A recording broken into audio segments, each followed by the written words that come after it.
केन्द्र शिक्षा मंत्री धर्मेन्द्र प्रधान 57तम जन्मदिन अवसर में झारसुगुड़ा बीजेपी पक्षर आज झारसुगुड़ा एक घरोई होटेल रे स्वेच्छाकृत रक्तदान शिविर आयोजन करा।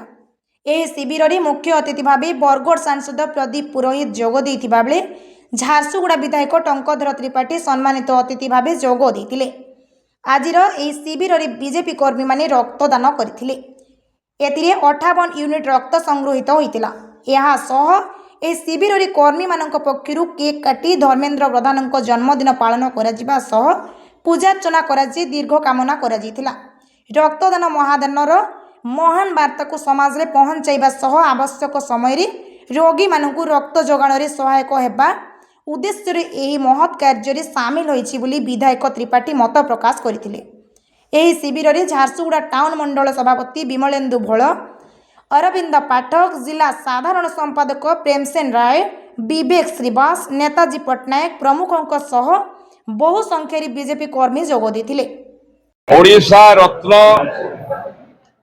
केन्द्रर यशस्वी शिक्षा मंत्री एवं ये अंचल पूर्वतन सांसद तथा वर्तमान संबलपुर लोकसभा सांसद श्रीयुक्त धर्मेन्द्र प्रधान जन्मदिन अवसर में आज झारसुगुड़ा विधानसभा निर्वाचन मंडली भारतीय जनता पार्टी तरफ एक रक्तदान शिविर आयोजन करा जायछि एवं अनेक समाजसेवी युवक माने आपण देखिथिबे माँ जड़े माँ को आरंभ है रक्तदान ये कार्यक्रम माँ माने समस्ते एठी स्वेच्छा आसी रक्तदान करुछंती।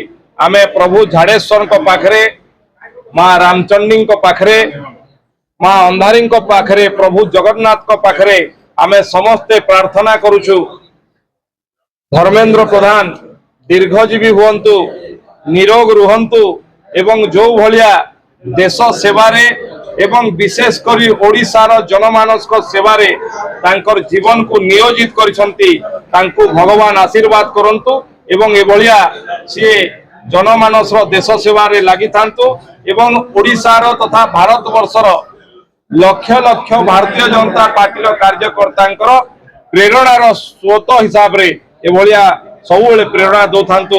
आमे प्रभु पाखरे तांकर मंगल कामना करूछु एवं तांको प्रभु आशीर्वाद करंतु साहस दियंतु ए भलिया देश सेवा करिवा पे।